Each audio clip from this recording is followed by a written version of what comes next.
actually start with SSG though, and let's go further back than just one day, Johnny, because they had quite a glow up in OWCS. You know, they came in, expectations high, lots of name value obviously on those teams. Stage 1, probably a bit of a disappointment to them. They ended it in 4th, but then stage 2, they're winning it all. Incredible performances across the board. How are we feeling? I mean, this has been a really long journey for SSG, even dating back to the Overwatch League with London Spitfire, of course, had a really tough 2022 and then brought it all back, 23, of course, and now really establishing yourself with an identity, Hardy, Reinhardt, of course. But progressively, I feel like this core has improved over time. They've added versatility. Of course, Hardy can play a lot of Winston now. Psycho coming into the mix with that Tracer gameplay. But really, for these guys, they've never really been considered an elite team. They've never really competed with the best teams around the world until this year. And yes, they finished 4th in stage 1 behind Oblivione, of course. A bit of a disappointment for this squad, but then came back in stage 2 with a vengeance. And really, these players firing on all cylinders. But I feel like they have a little bit of a incentive here in this tournament specifically because they don't feel like they get the props. Hardy, I'm willing to say Hardy is the best Western tank player we have right now. I think he's earned himself that role with his versatility. Sparker, never discussed when it comes to elite hitscan players around the world. But the way Sparker has been playing, I really do think that this guy deserves some props. He's really taken it to the best players we have in EMEA. And now on the international stage, I feel like he could go head-to-head against Lip. And at least a possibility of proving himself against some of these best players around the world. So I'm really looking forward to see what SSG got in store. I mean, Landon wasn't even on Team USA, but has one of the best Baptistes in the world, and also the Kiriko play has been phenomenal. So this is an SSG squad that is really motivated, want this win so bad. I saw Psycho on Twitter, he's tweeting the LeBron James gif, like he's all over the place, he's motivated, he wants to get this dub. So I'm really excited to see what they can bring to an international competition. And I think Funny Astro for me is we're not just talking regional. I think Funny Astro's in the serious conversation about best Lucio player in the entire world. I think this is one of the most important heroes in the current meta. We're seeing almost everyone using Lucio. Occasionally people play dive with the Brig, but even the dive style, I mean, Spacestation, they don't swap the Lucio. They go Lucio, Kiri, they make it work incredibly well. And so the asset that Funny Astro offers them, perfect synergy with this team. I think Landon as well, just slotting in exactly where they want to be, but also showing the versatility to play Sigma yesterday. I think they're going to need that against a team like Falcons. This is just a team which has such a strong identity in the way they're approaching the game. And that's why I'm extra excited about what we saw from Team Falcons yesterday. Because they showed us a look that we haven't really seen before. They played this double flex TPS with the Maga composition. You were quite intrigued by it. Does that change the way you think these games are going to go?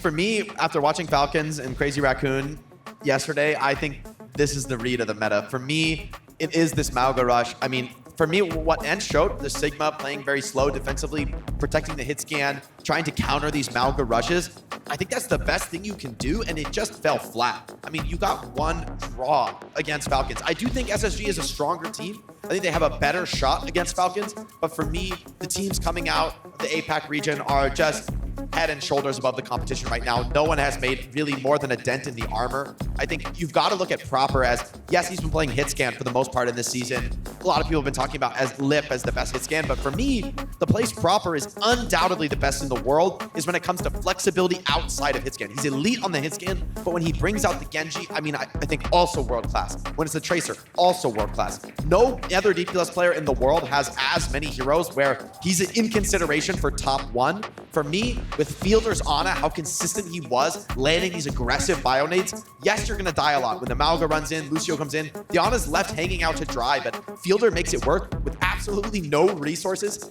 He finds those aggressive nades. He's there to enable Proper, and just the potential of this team is incredibly explosive. Stalker has shown yet more flexibility, bringing out the Hanzo and just being deadly accurate on this hero, but at the same time, he's got the creativity to look like one of the best ventures right now. At least their read on how to execute with this Mauga is just incredibly clean, incredibly good. I think Falcons right now is the team to beat. I think Crazy Raccoon is incredibly impressive as well, but I like this read of no hit scan. We have no backline. You can kill my Ana, but we've already finished the rest of your team by the time you're done dealing with Ana. And so for me, I think what Falcons is rocking is going to be what we're going to see in the grand finals. I think it'll be Falcons. I think they're, right now for me, I don't think anybody is beating the APAC teams. I think this is going to be a really favored match for Falcons. Well, let's find out. We are ready. The teams are ready. Is our audience ready? That's what I thought. So let's get this show going.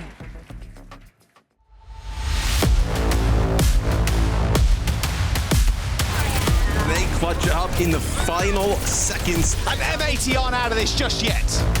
Ents take the round, take the map, and start off the series strong. And what? The Falcons will be the champion. This Primal, you cannot do anything about it. Students of the game are headed to land, folks. And Spacestation demolish Ents and claim the title as Stage 2 champions. The new kings of EU have been crowned. Twisted Minds take the series. And it's a 3-0 victory for the Raccoons. The revenge is there.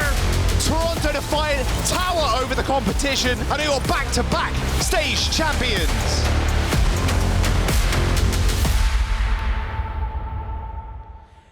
And now it's time to meet the teams. DreamHack Dallas, put your hands together for Spacestation Gaming! Our EMEA Stage 2 champions, packed with veteran experience from years past. They've been here before, they know what it takes in playoff scenarios, and they're arguably playing the best Overwatch in their careers, with Sparkers flank Heavy Cassidy leading the way and finding opening picks, and Landon holding it down with Baptiste and Kiriko in the backline. The big question for me, what tank heroes will we see them lean on this tournament as it develops? We know Hadi can brawl and also play the Winston dive, but will we see the Hadi Reinhardt come out on some of these maps to maybe throw a bit in the branch of things? And their opponents. Everybody give it up for Team Falcons! This Falcons squad might be going up against fan favorites, but these players are no strangers to crushing dreams. One of the strongest rosters ever assembled in the history of Overwatch. Proper MVP Rookie of the Year in his first season in the Overwatch League, and he has only continued to shine brighter. Who better to match him than players like Chio and Fielder, one of the most storied backlines in Overwatch history. A surfeit of ridiculous talent on this squad. This is a terrifying team to be facing off against in the server today. Team Falcons. Now we met the teams, it's time to meet our casters, bringing you all the action for our first match of the day. Of course, Mr. X and Uber. Thank you very much, Zoe and the desk. Great to see how teams hit the stage here. Our top team from EMEA and our number 2 from the Asia region. The whispers have been that there might be a changing of guard in Asia. A lot of teams are fearing Falcons even more than Crazy Raccoon. Yeah, I mean, they did not look like number 2 yesterday. I mean, they were sick yesterday. Something that they've been doing throughout that we've watched is they've been running this kind of like Ana composition there with the Maga, and, you know, Fielder and the Ana is sick. Yeah, really leaning, I think, into what Fielder can provide on that Ana. But, you know, this team has depth on their roster.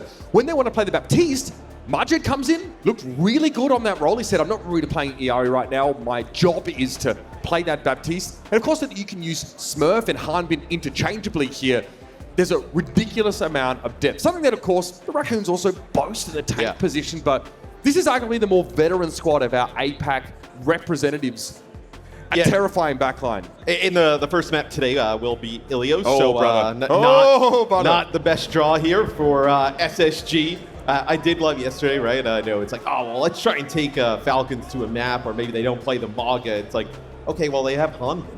They just put Hanbin in. Like, it's not like it's some huge kind of gap between those two players. But I think Jake was mentioning it a little bit on the desk, where you did see some versatility out of SSG yesterday. Don't believe we saw any Maga, so it'll be interesting if they decide to maybe even try and bring that out. I don't think you can play, Reinhardt, traditional SSG style against like a Maga kind of composition.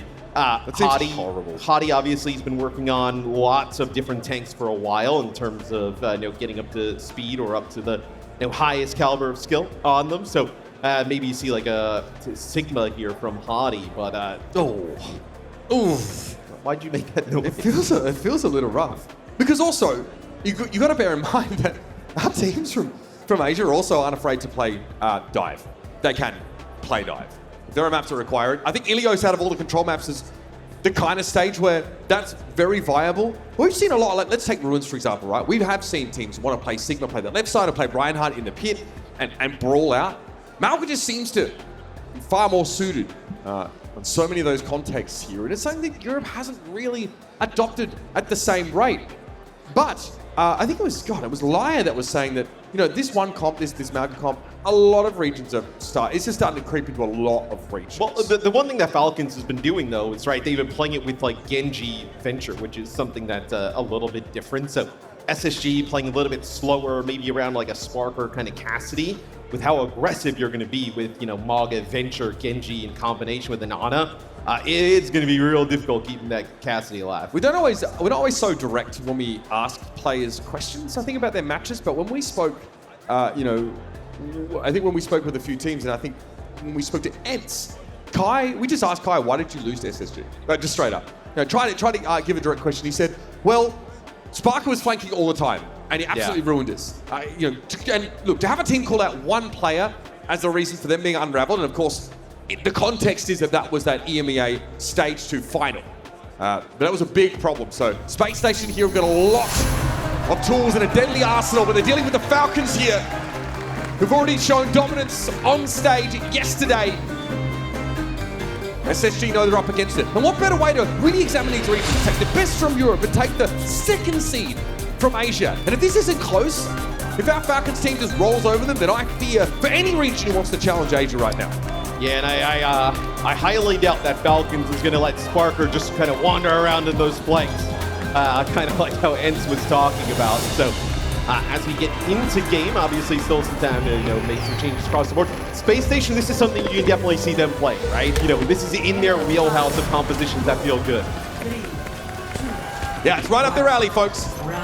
Here we go, out of the gates onto Well. To start off this series, this is, of course, an upper bracket match, a semi-final here. But no elimination on the line, but falling down to the lower bracket could prove even more treacherous at this stage of competition. And the one thing that has seemed pretty consistent with Falcons thus far, you know, you're changing the DPS line, you're changing the tank. This Ana Lucio seems to be favoring this so far here for Falcons. I mean, again, Harvard Baptiste keeps their Farah topped up. I think that's a huge consideration. That's beautiful, though. Smurf gets caught in that side room, trying to go a little bit aggressive. Stalker needs a longer fight to have impact. But now everyone's looking at the Farah with the Doom out of the picture, and Sparker is able to play boots on the ground, deal with Proper appropriately. And Stalker lacks teammates in a big way, but forces that recall there from Psycho while he was trying to threaten Fielder, and he's got to get up early in the morning to challenge this guy. He almost gets a second there. Yeah, I mean, that's like a 2v1 scenario there on Fielder. Incredible he's actually even able to get one, as it is Spacestation in control of the point first. And I think a positive sign for SSG is you saw that they were able to keep everybody alive, Sparker long enough to make a dent on that Cassidy, where, you know, especially against a team like Falcons and with a composition with Farah, Tracer, Doomfist, and he's going to have to be sick. Falcons, he might struggle with this composition at times. We haven't seen much out of the Doomfist yet. Stalker's going to build that barrage at the very least. We haven't seen him credited for too many of those eliminations either. Takes a licking there briefly. I think Psycho really trying to check the location of this Farah when possible, and then inhabit the right-hand side of the map by the coastline. Here's the dive. Smurf going to get a nano boost here, and Stalker wants to follow it up instantly. Able to come in and find a kill with that barrage, but Psycho finds a double with the pulse. Smurf got the nano and then just fell a little bit. No, I think he actually just kind of sent himself off the side. Would love to get another view of that, but I'm pretty sure when he got the nano, there was like a rocket punch kind of whiffed on the player and actually may have not have had the slam, right? Because he slammed into punch and then ends up off the side. Yeah, have to get another angle at that. Well, that might have been the round there, Matt.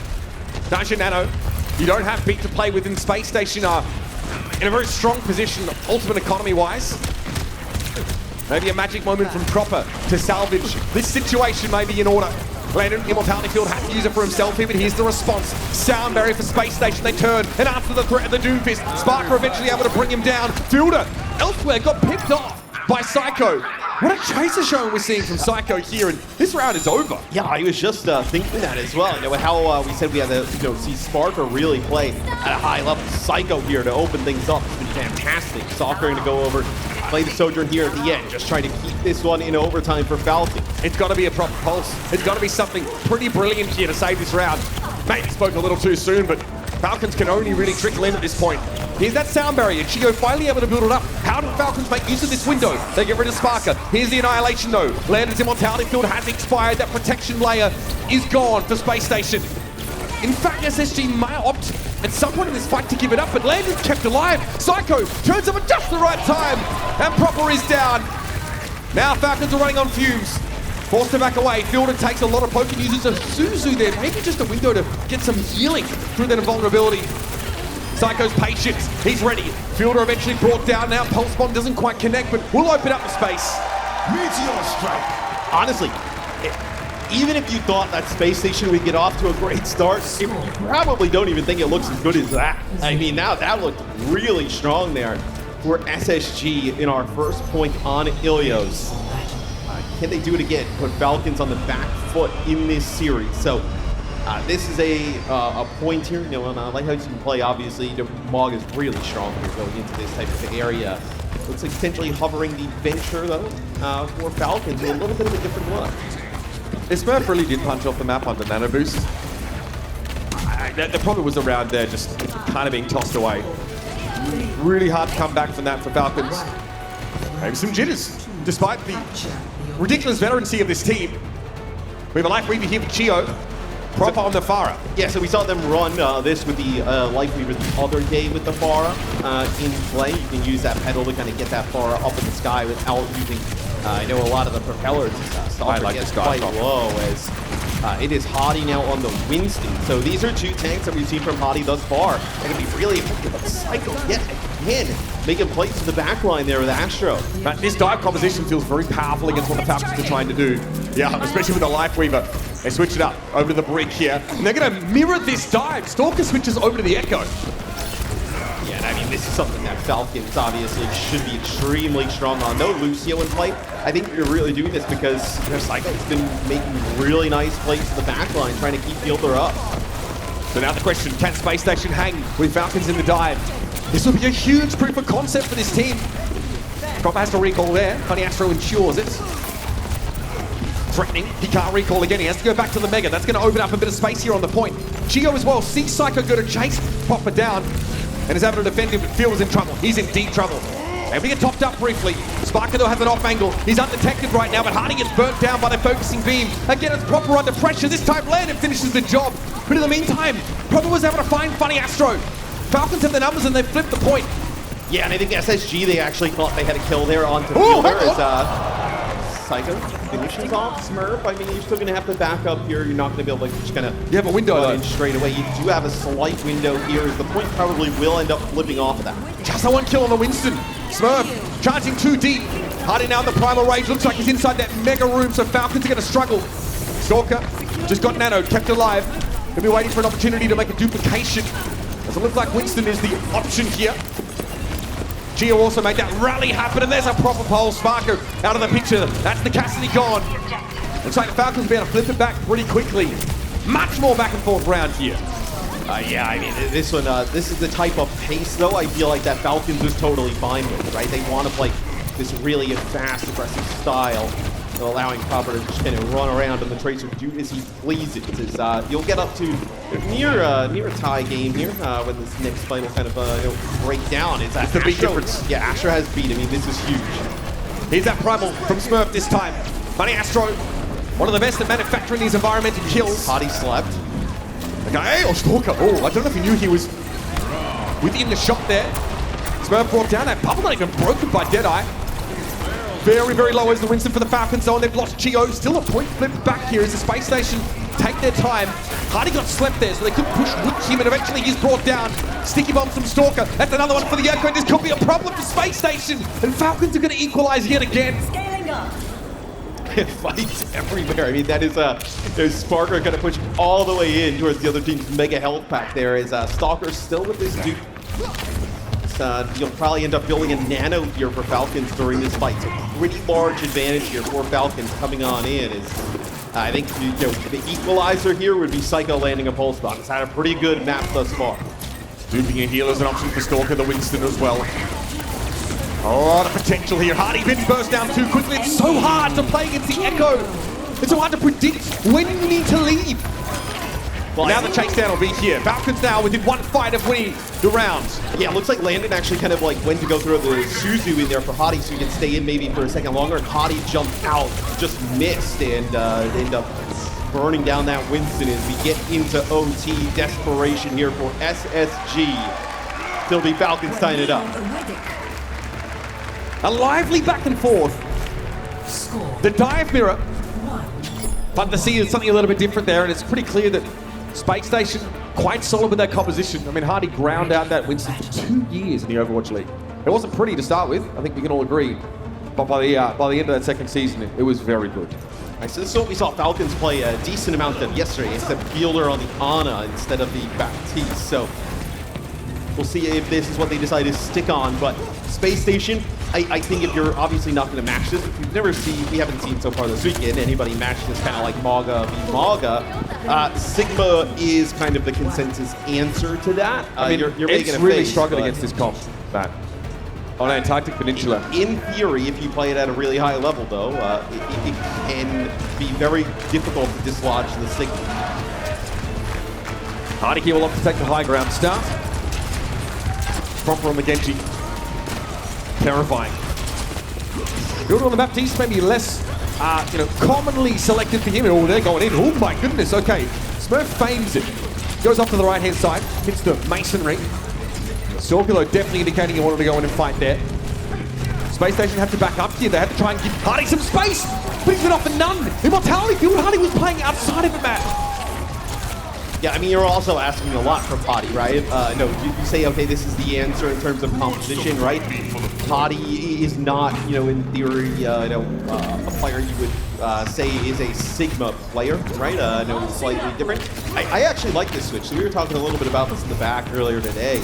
Echo potentially a little bit underutilized in certain situations could be quite good here for SSG, make it a little bit easier, right? You get some of these squishier DPS in terms of the Genji or the Venture quite low, and then being able to finish them off, they can pay for going in that back line. Stalker went pretty deep there, Hardy. Oh, that's a scary spot to be. The Air Matrix right up in front of him, but there's no escape from that. And now Stalker knows he can get his hands a little dirty.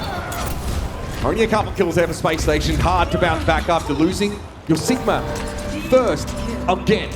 Yeah, the pace of play here, every fight being dictated though by Falcons. This Fielder gonna stay on the Baptiste. Look like maybe just kind of getting a little bit of a forward movement in the spawn there on the Moira, and then switching over. So it'll be Chio with a sound barrier here, trying to keep Falcons alive on through this, but then you're gonna have Ventral, and you're gonna end up with, I was gonna say a Blade, but there's the benefits of that Echo. Can't deflect that, it's a continuous particle, that beam.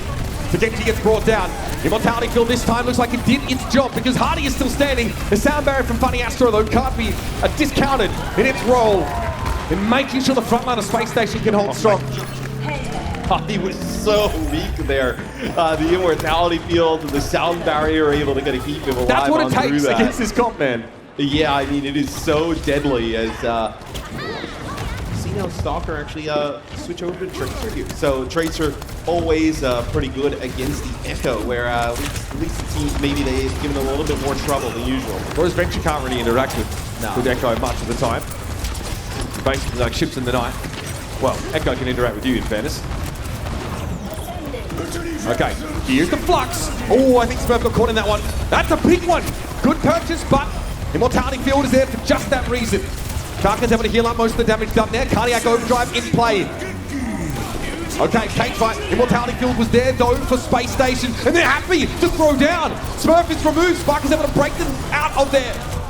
Playing proper, doing everything he can, every cooldown, every button getting mashed. But Psycho's still able to pick off Fielder, so no Baptiste. That is smooth stuff from Sparker. Yeah, Smarter is still pretty healthy here. You're not going to have the Astro get back in the fight here in just a second. He has to go. You have one player here on the point. You have some time. Astro's going to get back. You're going to be able to contest. But Astro very low. Sorkin doesn't give him a chance. Almost a one clip there. Now, you definitely have to regroup. I mean, he ends up killing Astro in seconds there. The Astro probably thinks he can get untouched. Maybe Sparker kind of comes back out and you're able to keep things going. Where Space Station, they do give themselves a chance though, right? They kind of get back into this game. See Lane in there, having to use the walls to heal Psycho as opposed to trying to direct hit the Echo. She's a bit svelte. Here they come. Smurf.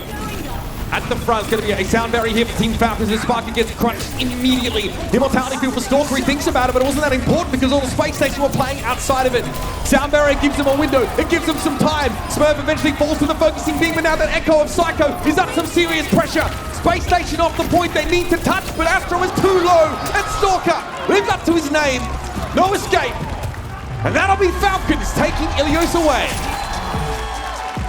It's really back and forth, map number 1.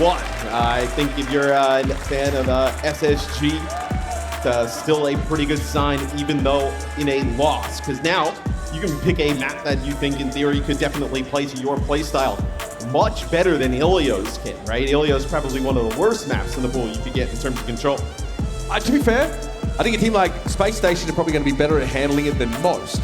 Right, I'd say that they have that flexibility because Hardy can do it all. He just has a strong preference not to, if he can help it. Pretty strong showing from Space Station. I enjoyed the dive mirror on Lighthouse. That was lively. Yeah. It's very, very hard to play it at this level against the team that features, well, basically anybody on the side of Falcons. Look, I mean, your damage dealers for Space Station are playing quite well here early on in the series. You saw Hadi play the Sigma. They were able to win fights on it. They made it a pretty competitive last map. And then in the first map, right, you looked really good playing that Reinhardt, the Ramatra composition, right? So now you think there is a, maybe it's a different map, different kind of combination you can go to. Yeah, if we're seeing Psycho get subbed out. If Psycho's coming out, right, and Backbone's coming in, it's going to be probably with Space Station, it's going to be a map that's a little bit more rush friendly. But now that you see this substitution, right? Psycho's kind of like their tracer all the time player, so if he's going to come out, Backbone's going to come in. You're going to see a different composition here for SSG. Curious indeed, that one. We also might see Fielder get substituted out here, which means that they might be expecting, or they might know, Falcons, that they're dealing with a full-time Baptiste map. That's a reason why Majed would come in. Yeah, and I know if Smurf kind of packing it up here as well. Yeah, Majed's on the stage. It's Hanbin coming in, so okay, that's kind of just wholesale changes across the board here. Probably. Maybe it's Circuit Royal. Do you think Sigma Baptiste? Would you pick Circuit if you're SSG? It's not like you can play Ram on it, but you can play the Sigma at such like long range and poke. It's not exactly like a May Ramatra rush type map, I would say. It's a fair question. You did see Hardy on that Sigma. I think Leglandon really, he has such a difficult job, I think, when he's playing the Baptiste in the Sigma comp against the Malga. That is brutal. You have to be ready at any moment. And you also need to make sure that immortality field doesn't get baited out of you for no reason. Because we saw it a couple of times. Stalker pulls up on him in his Hellcat and tries to blow him up. Landon has to lamp himself, and then that's not available for his tank sort of later on in the fight. It's also one of those odd scenarios where a team loses a map, but they should actually gain confidence from the map loss. Like, I think SSG, you come in here, it's obviously the unknown on the other side, the Falcons, in terms of how they're playing today and in terms of the matchup. But to play them really close there in map number 1, it's a pretty positive sign, and especially when we talk about how the map's not ideal for SSG. Well, I think we saw 3 different looks from SSG, right? And that gave us a pretty good understanding of, okay, well, they stood with the Sigma setup. Look, the Winston setup is good. I like watching dive for them. They also had the right players in to be able to flex to dive. I thought Psycho had an incredible map in general on that tracer. You're up against Proctor though. So, yeah, just incredible, unfortunately, is not quite enough. We're going to head over to the desk here and hear from them to break down what we saw in map number 1. That was map number 1, SSG. They did put up a fight. Team Falcons did manage to get the dub here in the end. Let's talk about how they got it done. You smiling?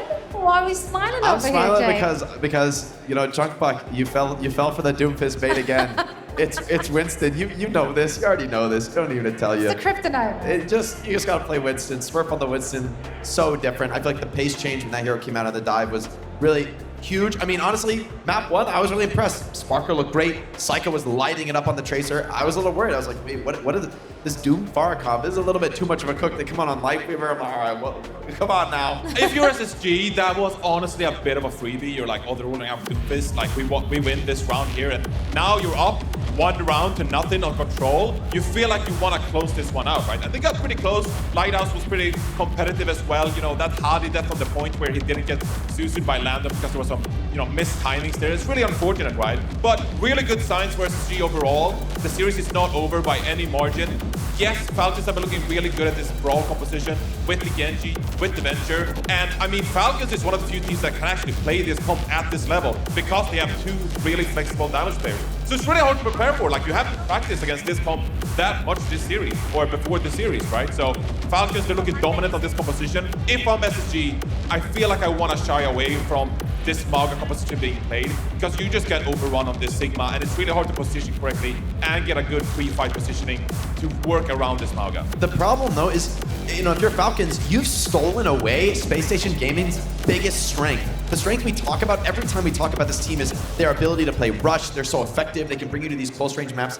Now you're scared to take it to a close-range map? I mean, based on those subs, I would guess Circuit Royale is what we will see. Like, we're saying, I agree with we're that, saying back one coming in. Also, I mean, they got that's to when we see see Falcons Majet yesterday. and They got Honda to see coming Falcons in. on that match, so, you know, well, can learn something from that. Maybe you've got something prepared. Maybe you feel good about that. But this is a Space Station Gaming forced off of their comfort zone, coming to a sniper mirror. It's not bad for them. I mean, I think Sparker's great. I do think the Cassidy better than the Widow for him. I think for the overall team, you know, they want to be a looser team. Maybe they can find a way to play fast.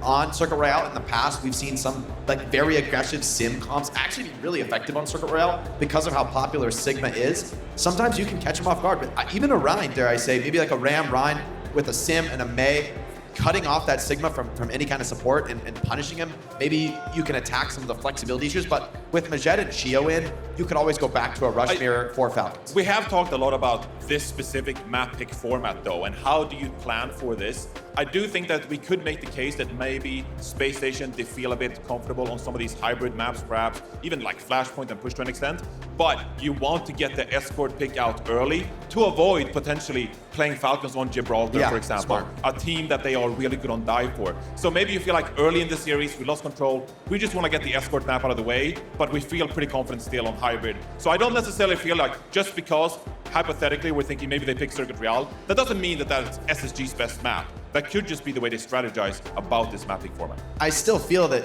your biggest strength has been taken away, right? Like, it's a huge difference if you could take us to Shambali and be really confident, hey, we can win the rush mirror. Right now, I think Falcons is the better rush team. I think Falcons is the better poke team, and I think Falcons is the better dive team. Space Station's played a lot of Ramatra so far. I'm like, you can't play Ramatra in this matchup. You pretty much have to play the Sigma or like some kind of Mauga mirror, in my opinion. For me, honestly, I don't think Space Station has a road to victory. I don't see a chance for them. Maybe the Sim is like their last You're just hope. out? I mean, for me, it's the Sim. The Sim is like the last bastion of hope. Maybe the Sim can work, but for me, that style, it's so passive and slow. I mean, you can play fast and aggressive, but against heroes like Genji, Kiriko, Mauga, Venture, these heroes can't really be controlled by heroes like Mei. They just, you know, fly away, climb over the wall, jump over the wall. They all have movement skills. They can all escape. And so for me, I think Falcons has out-strategized Space Station. They've taken Space Station's biggest strength, their mainstay, what made them an elite team, what made them one of the best teams in the world, and now they're dominating on the rush comp. We thought that was Space Station's hope. I mean, I think going into this tournament for Space Station, they were thinking, all right, we can win with rush. We can force our strengths with this loser map pick format. We can come to maps where we can play rush. Now, you can't do that anymore. I will allow you to put a lot of heart. labels on me, Jake, but I'm not giving up faith. I'm not giving up hope. There's a chance. There's a chance. There's always a chance. To the if you audience just out there, to the believe viewers, hard enough, there's Johnny. a chance. I'm not giving up. Let's look at the numbers, though. I mean, yeah. Close, statistically, Johnny, close match. it's not been as much of a beatdown I think that a lot of people would have expected. No, I mean, I think, and it's not to take anything away from Space Station. I think these are incredibly great players. I think we saw that in the first round. We saw how many impressive kills Sparker and Psycho are making. The DPS from Space Station are keeping up. I think on an individual level, I think that this team can absolutely keep up with Falcons players. But for me, it's the strategic depth that Falcons has brought as a roster that is giving them such a huge advantage, and the fact that Space Station has been bullied off of their comfort zone, their favorite comp, what their old standby. It remains to be seen if something from Backbone We can did mix it praise up. them as being a flexible team though. Like we do know they can play other stuff. Yes, they initially were known as that one-trick team, but that's not what they are. So let's take a look at where they take us map pool-wise, and then see what they've been cooking up. They did have some time, obviously, to prepare to this for this particular match. Johnny, give us some more hope. More hopium. Like gas it I up. haven't given you enough Dude, hope. I want more. Here's some hope for you. Circuits. It is going to be Circuit Real, which is the map pick. And look, Falcons, they're subbing in Sermajed. Hate to break it to you, Sermajed is not as good as Fielder. So maybe Sermajed coming out playing the Baptiste.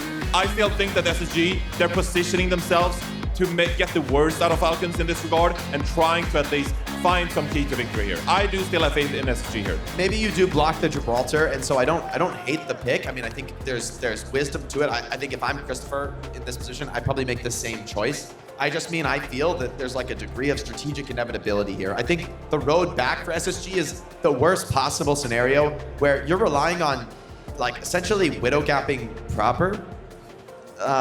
Good luck. Sigma gapping Hanbin. Good luck. Like, I mean, you guys know I'm a realist. I keep it 100%. This is what makes Falcons such a terrifying team to go up against. I really think the one weird piece is the guy you've got on your screen right now. Can some sort of cheeky symmetric comp blow this hold open? It's possible. It's possible. But I mean, it's been catching people off guard, right? But I also would say, like, obviously we know that Team Falcons, they will be coming prepared. Like, they know what they know the can risk of this rush comp. Right? They know and the exactly. risk of But when you see that sub coming in, like, they know what most likely will be happening and transpiring on the server. Will make for a good, entertaining series, I dare say. Not all hope is lost. Also, we're in a double elimination bracket. Exactly. So there we go. Hopium, it's not over yet. There's the hopium. There's a lower bracket. They will be falling down to the lower bracket, of course, where their opponent will be waiting for them. I'm not entirely sure who they would be facing off against. It would be one of the two. It's either ENCE or M80. They would flip. M80? Yeah, you go to the other side of the bracket. So SSG, the loser of this will place M80. Yeah. It's not SSG yet. And look, if you really want to zoom out, think macro here.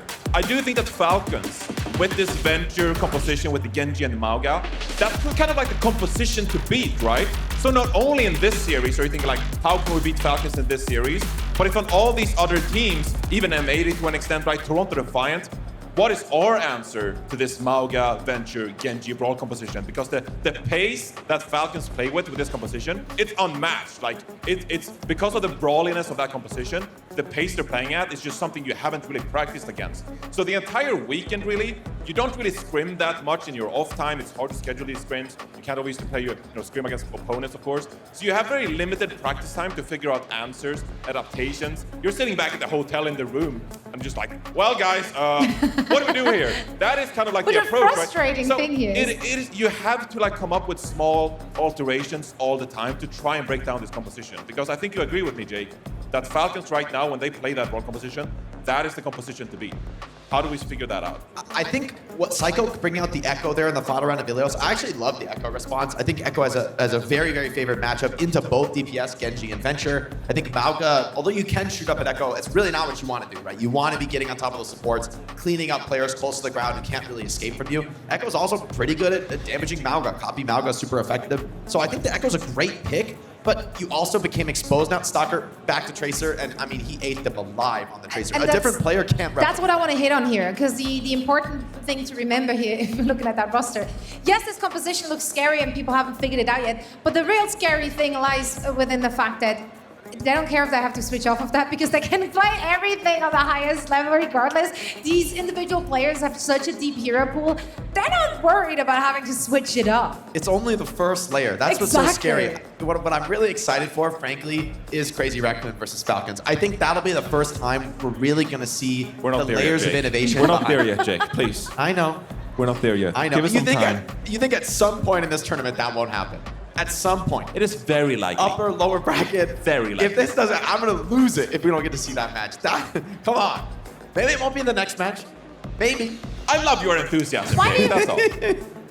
Actually, speaking of that matchup, Falcons and Team Raccoon, of course, both talked about the competition at large on our media day where we picked their brains. And the Falcons had some interesting things to say when they were together. This is the camera. Hi. No, actually, it's this one. Never mind. They had some interesting things to say when I had a chat with Danny 2 days ago. Let's hear it. Hi everybody, Danny Lim here, and I'm here joined by Team Falcons coming all the way from Korea. Guys, welcome to Dallas. You guys are living in Korea, right? Yeah. Team Falcons? Yeah. I'm guessing this is your first time actually living in Korea? Basically, yeah. How are you liking Korea? So nice. Everything is so good. The food is insane. I love it. What's a go-to Korean phrase? Saying like kaja and scrims. Kaja and scrims? Kaja, it's like when we push. You guys are definitely one of the top teams in OWCS right now. Is there a team that you guys consider as rivals right now? 크레이지 라콘 아니면 토론토? 토론토. Why Toronto? 그나마 잘하는 선수들이 제일 많고 해외에서 그리고 연습을 했을 때 좀 약간 다른 팀보다 조금 더 힘들었어요. You guys are literally all superstars. You guys are like crowd favorites. You guys are all just like really good at the game. If you have to choose, besides from yourself, who is the best player in your team and why? 제가 봤을 때 저희 팀에서 이제 저 빼고 그냥 잘하는 선수는 아무래도 스머프 명환이 형인 것 같아요. 아무래도 우승을 제일 많이 했으니까 잘하지 않을까. I'm gonna count to three, from 3, 2, 1, and then you guys, everyone, point at the player that you think is the best player on the team. Okay? All right, I'm gonna count. Here we go. 3, 2, 1. Best player, go. All right. We got some Smurf. Okay, we got proper. We got 2 proper, 2 Smurf, 2 and 2. Okay. Are you pointing at me? Oh, You're best player.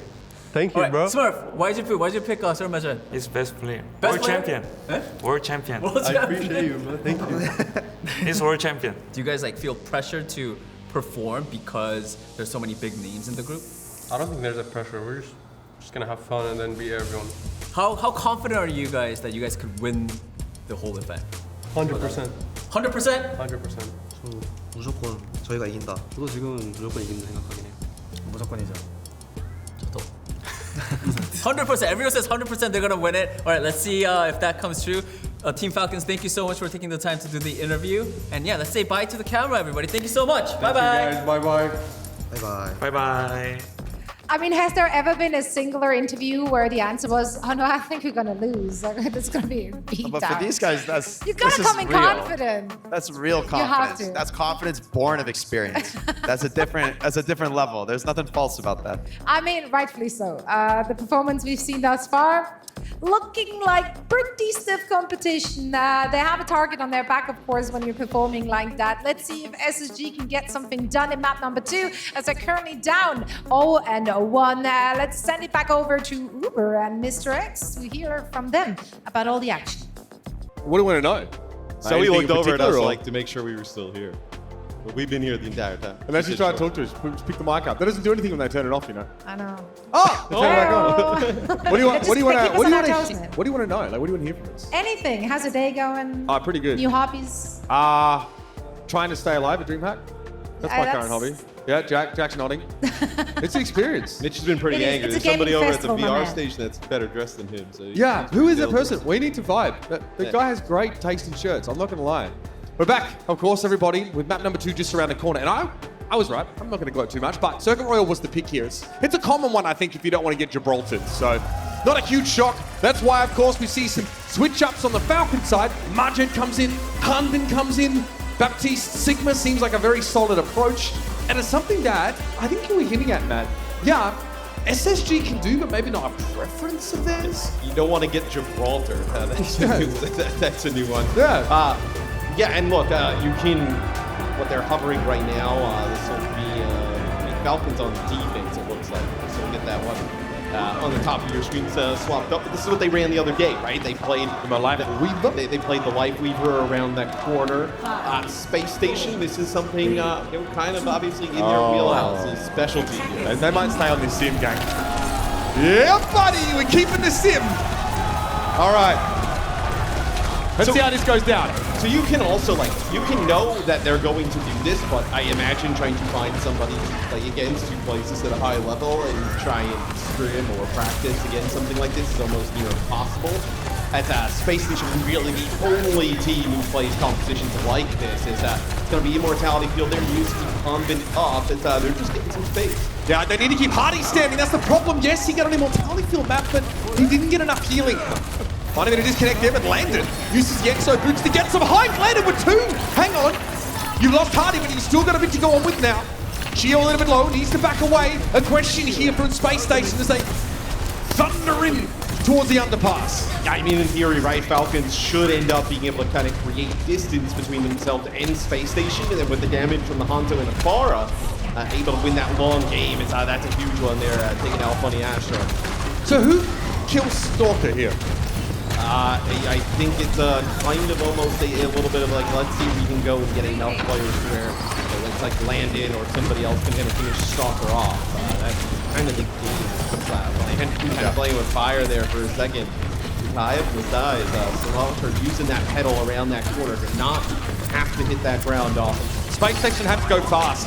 They need to get their right in position with a Sim TP quickly before Stalker can take over the fight with that unanswerable damage from high. Here they come again. Honey to drop off. Pressure coming down, but there it is, the response. Yeah, beautiful barrage, and of course the life grip to get Stalker out of trouble. So often that the barrage leaves you so vulnerable as Farah. Almost guarantees you get killed in response. Now though with Blackweaver, that's less of a certainty. Yeah, traditionally Rocket Barrage is a press Q to die ability. Kind of up there with Death Blossom at the time. Right? Press Q to try to kill. Yeah, where right there able to get 2. Also with like the knock, right? When you want to use these TPs, obviously for the TP you have to be all close together. Just add extra displacement towards the sides of the Space Station. Armanetta back up there, plenty of time though. The poke coming in, he continues health bars on the side of Space Station, seeing better days. Sparky got topped up. They have to, what?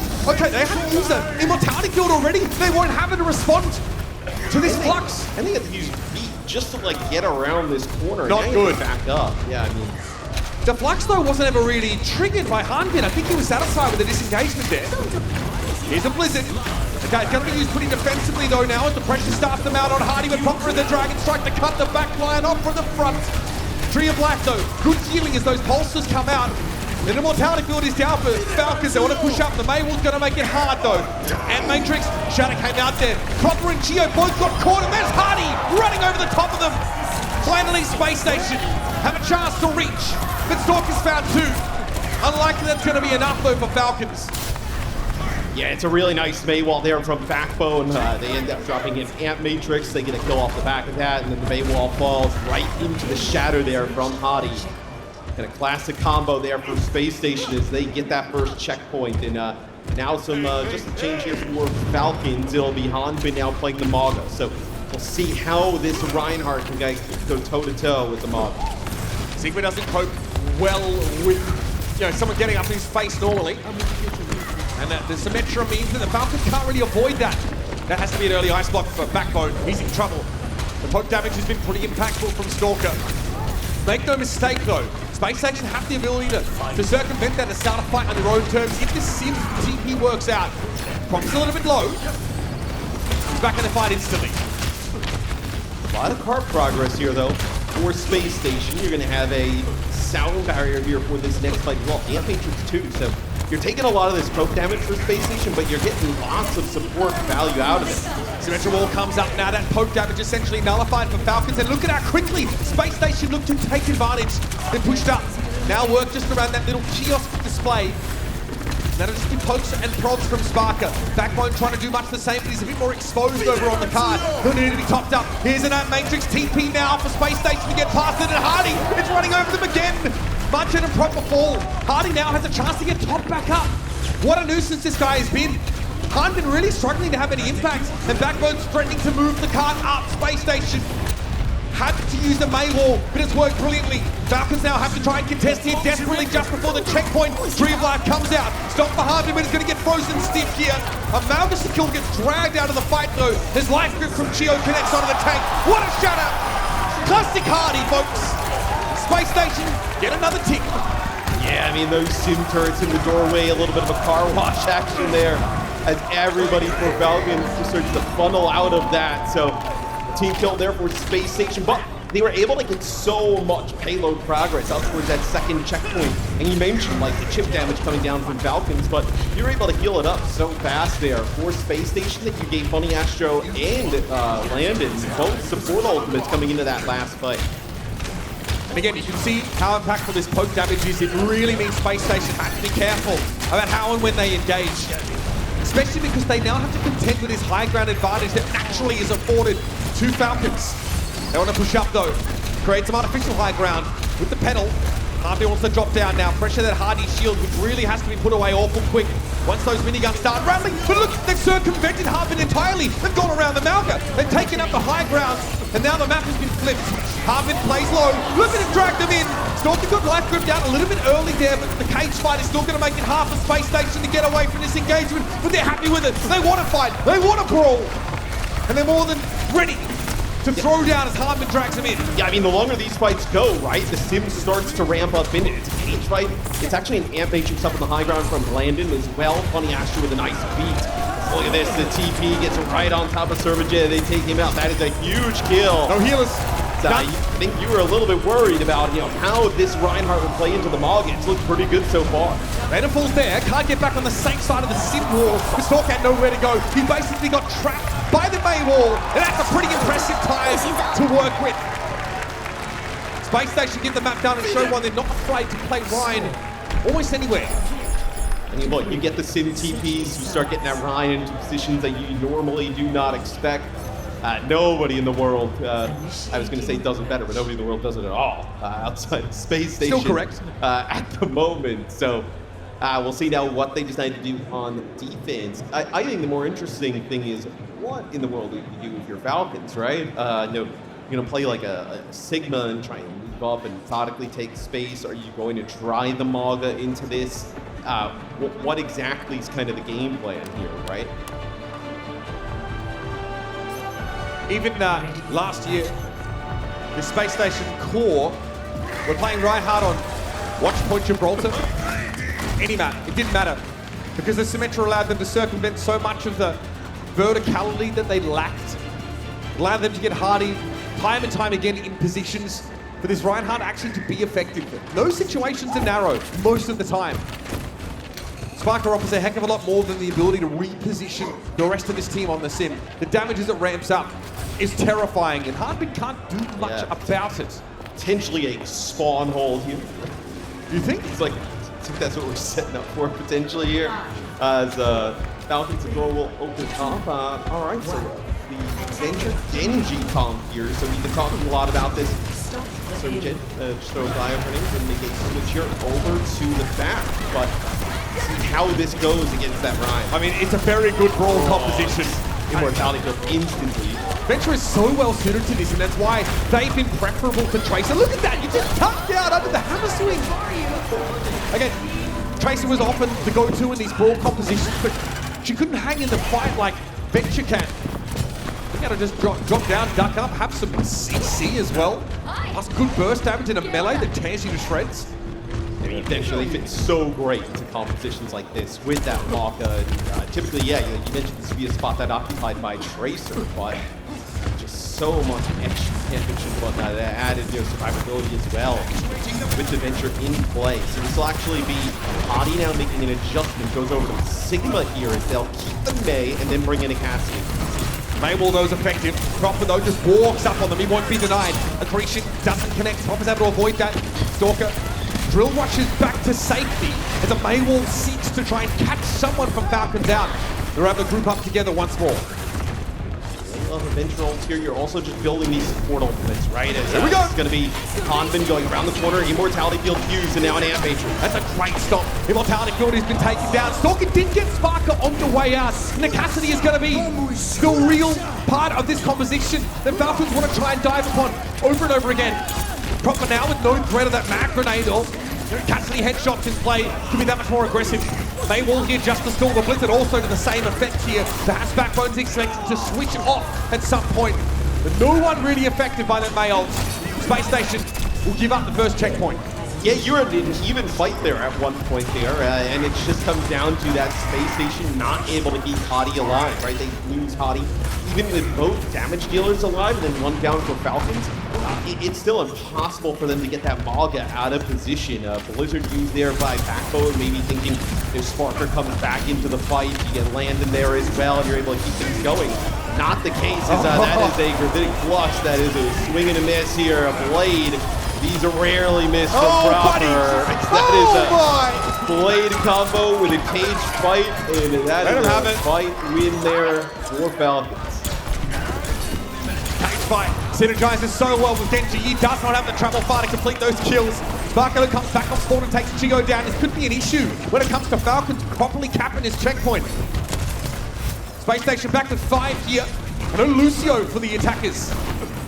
Space Station just needs a fight win here in a bad way, right? Because they do end up completing the map at a decent amount of time, right? You know, you get a fight win here, you start to burn some clock, you give yourself a real chance of having a better time than Falcons. So Falcons, they back up here a little bit. They're going to play for these double support ults again. Another stop. Look to get into the back line. Pressure the Cassidy once more. Surely had to be the plan.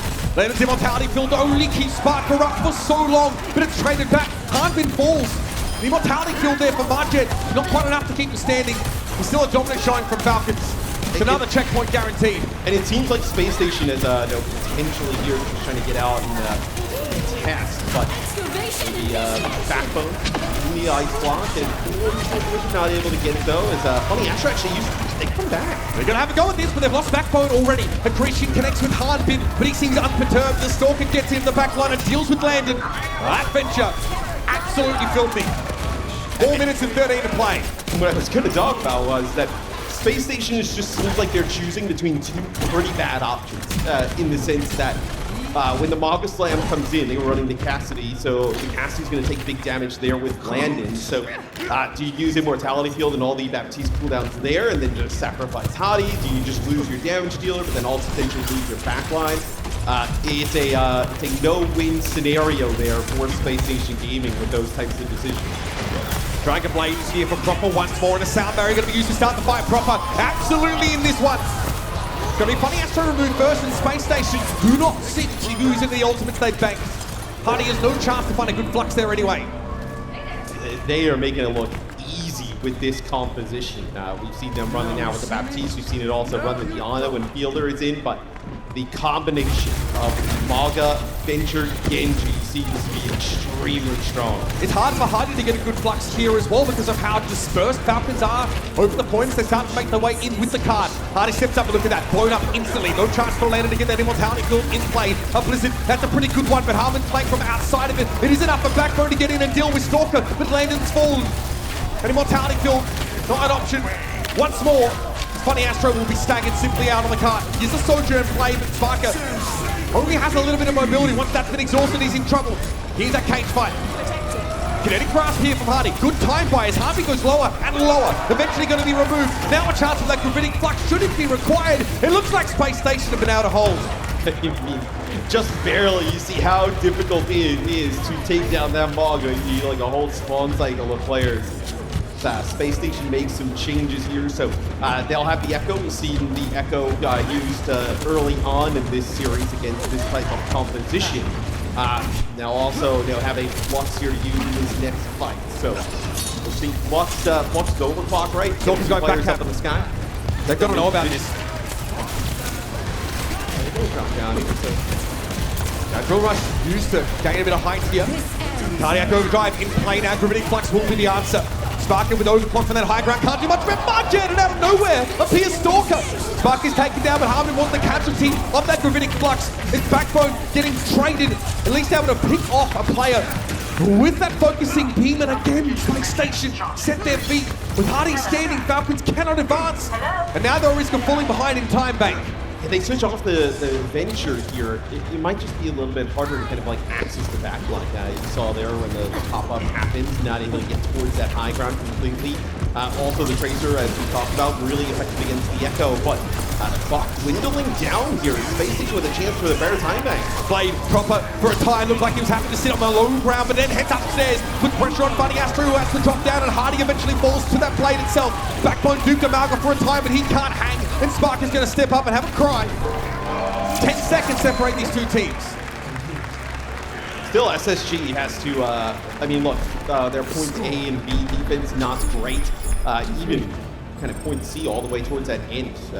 You have the map completion, ultimately, but still able to hold there for, two really, good fights, right? With burning a lot of this clock off, gives them that time bank advantage. So I can't feel too terrible about the position that you're in if you're Space Station Gaming. It's just figuring out what you can do here on the defensive side early to prevent a little bit of a snowball. Yeah, when we get down to this kind of time bank, that first checkpoint hold becomes far more important than under nominal circumstances. And against, first we'll think about Space Station's defense, but they are going to have to play offense against that Pharah once more. They're really necessitated speed. Space Station won't play the Rhino on defense, though. It will be the Sigma. Something far more robust, dependable here for, what only would be a minute and 8 seconds if required. Yeah, and I was talking about how, you're playing that Cassidy if you're Space Station, and Mog Slam comes in, and you're, in a terrible spot, deciding, okay, what do you do? Keep the Cassidy. Sparker on the Sojourn can avoid that a little bit more. Yeah, a little bit Go to safer. the high ground or something. Yeah, you can dash away from, you see the Mog coming on in. Pretty difficult to miss. So you can kind of dash out of the way, get to a high ground position, get away from that Mog Slam. Maybe it allows them to keep Hottie alive a little bit longer as they'll play close at Spawn yet again. Last time Spawn Camp didn't go great. They're trying to do it with a Sigma as well, by the way. So just to buy a little bit of time. Space Station expecting probably to lose this fight here, but they're giving as good as they get thus far. Literally. Proper margin taken down here on the attacking side. Stalker that wants to make his way in behind, and Funny Astro, knocked back by that melee. It is devastating. Beautiful stuff for Stalker. And they'll be on the road here, but they have lost about 25 seconds. Yeah, this also allows Space Station to make some changes, right? It's kind of it's going to be Tracer here for Stalker. Yep, so as soon as the backbone switch to Echo comes in, you switch over to the Tracer. Gives you a little bit of not a huge advantage, right? So the Tracer are always pretty strong against Echo. As soon as Echo kind of comes out of the sky, an easy target. Eyes on the Sojourn here. Sparker is going to have to avoid that Marvel Stomp. And the Genji and Tracer somehow. It's a lot to ask. The flank already being occupied by Stalker, who look to make their way in, and there it is. That's the power slide away from the Malgor. Now you can start just plugging away with these shots. Railgun hits him in good for Sparker. Pop the first casualty. He knows Stalker starting to flank behind, but this means Backbone has a bit more freedom to pressure. Hardman exposes his back to the Echo, and that's an easy pick off for Sparker once more. Nobody able to get to grips with this Sojourn here in Space Station. They're in a great spot to hold off. Pulse bomb, Sparker ignores it. It's far enough behind him, it's not a threat. Oh, the beat! It gets delayed, but Falcons can't exploit that. Geo now, eventually the beats run out for Team Falcons. They're going to have to go for it. But it's a gravitic flux they're going to play into. Hardy lets it go now. Who does he catch? Gets the Genji. No chance that Proper would have survived without that healing. And the Immortality field comes in after the fact. That's already been used now. It's been expired. Landon gets his immo. Air Matrix is in play, but Harmon seeming to be able to play out of line of sight of it. Yes, on the low ground away from that damage amp. Stops to reposition. Deflect with a sticky bomb. That is disgusting. Unreal from Proper. And now he's got a chance to do even more. Falcons should have been stopped there. It looked like it was over. But these guys won't be denied. It feels like SSG played that as good as you possibly That should have been it. could there. Yeah, I mean, should have been it, right? You had that later sound barrier. You kind of come in. But Falcons, they are just so sick at keeping the payload alive, keeping it in OT, keeping it going. And now, Proper's got a blade. You're going to have Sparker coming huge here with this overclock. Or at least get away from the blade. Here it comes, land of the first target, even able to get Immortality killed out, but that gets cleaned up pretty darn quickly. Proper able to play behind some of that attacking Baptiste utility. They're going to back up for now. Falcons got what they want to dare. They want this checkpoint more than anything. So over-aggressing at this point would be devastating. Sparker now is down. The Doom is expired. Backbone isn't the extra Malga on the field, and the Falcons are still going. Space Station no choice but try and regroup for one more crack at this, but Cage Fight is available for Hanbin. You're even going to get it. They can't touch. Yeah, I mean, I don't think you're going to get another fight here. You're going to have to give up that checkpoint. Not ideal that you want to kind of like push up and fight like by that staircase. You're going to back up here, give up a little bit more spaces. Sparker now over on the Cassidy is going to have a funny Astro beat, but look at Falcons. Just about everything here is this looked like potentially a point A hold, which is now looking like Falcons potentially runs down the map. Still got opting not to hold the pulse bomb for the cage fight. Maybe a little bit easier to stick it there. Lets it go, doesn't find anyone. Here's the stop, backs away. Look at that echo damage, it's frightening. Cage fight used, but Harmon doesn't really want to be there. He drops down to the low ground instead. Who steps up in his stead? Gio with the sound barrier, kept Harmon standing as well as the immortality build. That's enough room for the Malga to pick off the echo. But Sparker playing for that off angle. That left-hand side, the shots are darn good. Gio wants the pressure, but Sparker won't be denied. Fantastic Cassidy work. Harmon gets out of the flux, but eventually gets brought down. This town ain't big enough for the two of them. Spacestation puts that attack to rest. You know, Spacestation obviously finished with a better time bank, but that is a brutal one, right? It's one where you look like you can get a point A hold, potentially in a fantastic spot to tie the series up.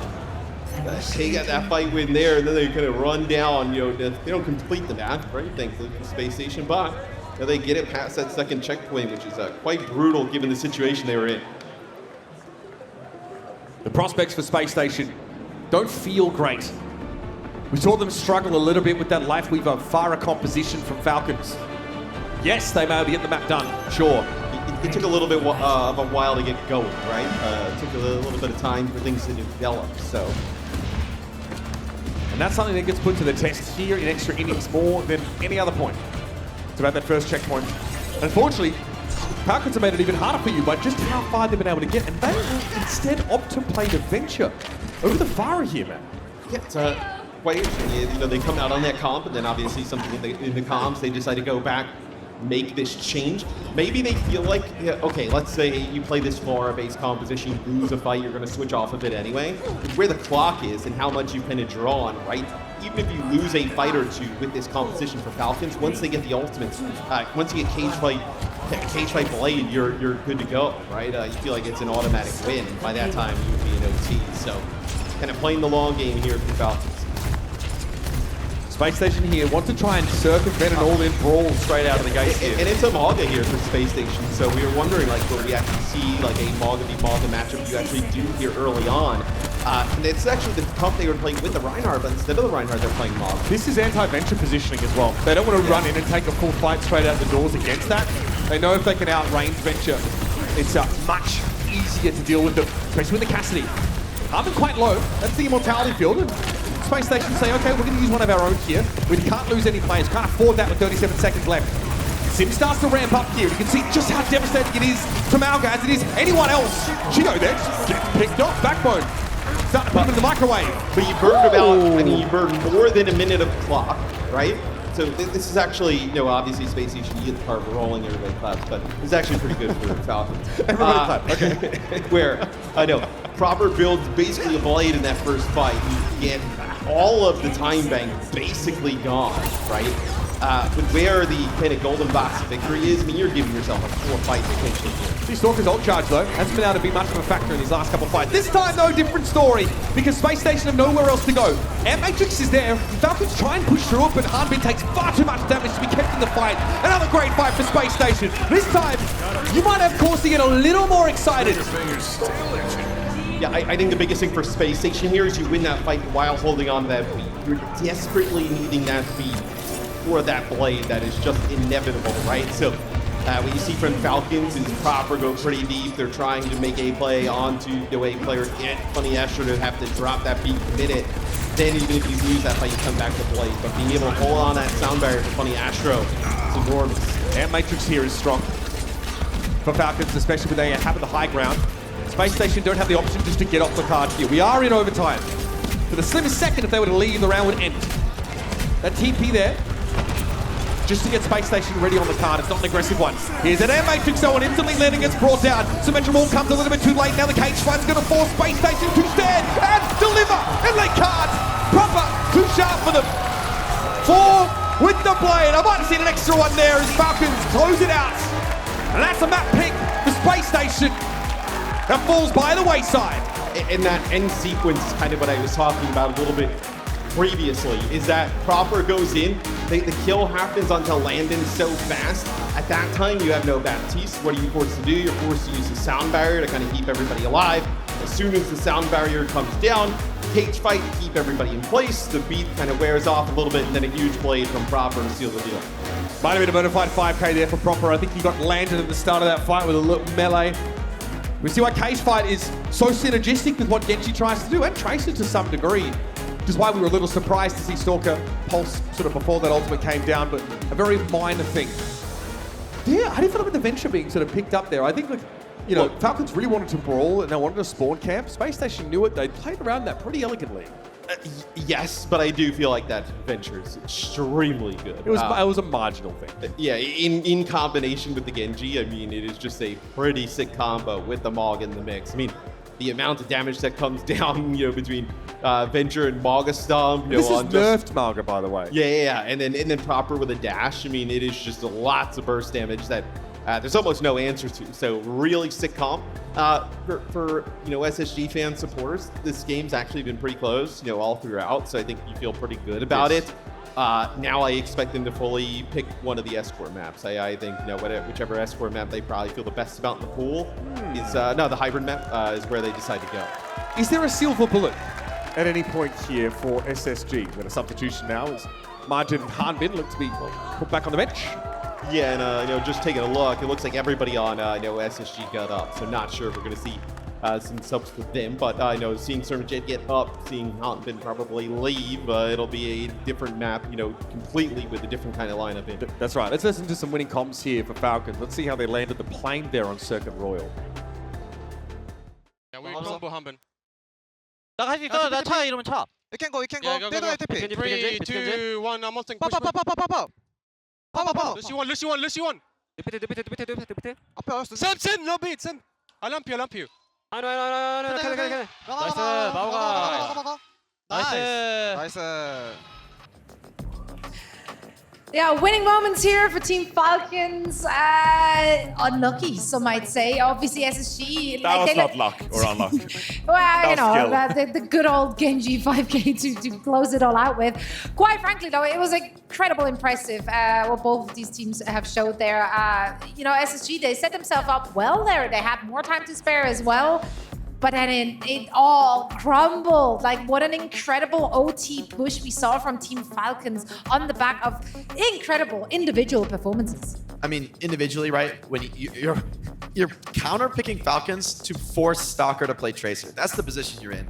You're forcing Stalker to play his best hero, and that's like the progression you've accomplished so far in the series in terms of breaking this meta comp with the Genji and the Venture. I mean, for me, Falcons have this in the bag. I don't think there's a pick that's going to change this. I think this is on Spacestation's review group and deliver their best. I thought the Sim was really their last hope, and to be honest, they made a lot of great plays with the Sim, especially against Hanbin Sigma. I think they really executed well. Hadi had only huge shatters this map. I mean, nothing was with an incredibly consistent Ryan performance in the good matchup against Sigma. Very well played from them. But as soon as the manga comes out, okay, we're back to basics. We're back to consistent, incredible performances. I like the idea of matching the Mauga in the open spaces on first point. Sure, you can win, but it's overtime. You've got to stay on the card forever. Yeah, Landon dies before beat, but I can't overstate how impossible that situation is for SSG. You're forced to come across this close sight line. Genji's right on top of you. If you beat early for Funny Astro and keep everyone alive, they're just going to disengage from you, come back 2 seconds later, and wipe you without one of the most important ults in the game. So for me, Falcons just putting on a tactical masterpiece. I think they are the team to beat right now in the tournament. I think even Crazy Raccoon has to be looking at Falcons as a serious, serious threat. Yeah, but you're seeing how the compositions evolve throughout even this map alone, of course. Spacestation Gaming coming out, playing the Reinhardt composition, while Falcons is playing the Pharah with the Life Weaver. And then Falcons saying, we're just going to stick to the Mauga composition. We feel really comfortable with this Venture composition against SSG, even bringing the Reinhardt in spawns, right? So SSG here, I feel like that was their silver bullet, like Mitch mentioned, with the Symmetra and the Reinhardt. In many ways, that was maybe their hidden strategy that they could pull out here on a map like this. Maybe you learn something from that, but I do think that throughout this tournament, you need some kind of variant on Mauga, because on a lot of these points, Mauga is just so good, and I don't feel like I can get away playing the Sigma and playing the Reinhardt. Now, not at all times. You don't have to use one trick Mauga. There is some Sigma variations that could work out. I could see them bring out the Reinhardt in the future, but maybe if you're Spacestation Gaming, maybe it's some variation of Symmetra, because Symmetra has been a staple pillar of their arsenal for like years now because of their proficiency, Sparker, you know, with the teleport. Not sure about the Mei. I don't think that's gonna work out. I guess the level of dive that we're seeing from Falcons, right? But I feel like the Silver Bullet has been used from Spacestation Gaming, and now we'll see if they can cook up something more as this series develops, but also throughout the tournament, because there is a lower bracket. You want to learn as much as you can, get as much intel as you can, and build on that intel. Throughout this tournament, we're going to see the compositions develop. We're going to see what teams do to adapt, and that is going to be so crucial. What do you do next year if you are SSG? Yeah, I mean, that's a big question, right? Here now, again, a look at the map pool. Of course, SSG once more gets to pick not just the map, but also the map type. Where do you want to take it? Are you going to any map where you know, like, your Symmetra comps are really going to look good? Or is that too exploitable? Because it's not like Team Falcons don't know that that's coming their way. I mean, I think for me, what I want to see SSG try is cutting the hit scan. I feel like what Falcons have shown is that hit scan is not the meta right now. It's not necessary. It's not even strong. It's actually a vulnerability, right? If you have anyone who can be caught, Venture, Genji, Mauga, they will catch them. Wow, I like the choice of New Junk City. I think actually you just need a win. It's not about tactical, you know, hybrids, the more superior map pick. This is like desperation. Pick something that really favors your style. I think, though, this shows to me that I expect SSG to keep going with what they practice based on this pick. I think this probably signals maybe more Sim in Mei, maybe a Sim Bastion, something of that variety, something they haven't fully committed to yet. Maybe that can work. Maybe the Sim, Bastion, and Sigma could work. But in the end, I think the DPS flexibility from Falcons, I mean, if you play that, Proper and Stalker are going to have a field day. And I mean, I think they've shown just incredible poise in whatever they've come out on. I also want to highlight Surmajet. I think a lot of people have questioned Surmajet in this roster, criticized him when he comes in and said, okay, why is this guy really on the team? But I mean, he is putting on a monster performance on the Batiste. Yeah, he's played Alari in the past, played Zen. We know he's an incredibly good flex support player. I think Majed has looked incredibly good every time he comes in. Even hearing him in the team comes there, he's comfortable coming. He's making his calls. He's getting the team in position, talking about what he wants to do. That's what they said. That's what they said. You're questioning a player who's world champion. In every other team he's been on, he's looked like one of the very best players. It's only because, I mean, it's like you're in a team that sometimes benches Hanbin, other times benches Smurf. That's the situation Falcons are in. Even the bench players are world champion tier players. They got a luxury bench. Like, there's no doubt about it's that. I'm definitely interested to see if they're facing off against, let's say, Crazy Raccoon. Will Surmajet also see playtime there? Because some might argue, like, you know, if you're very confident in what you can do against your opponent, you might give other players more reps.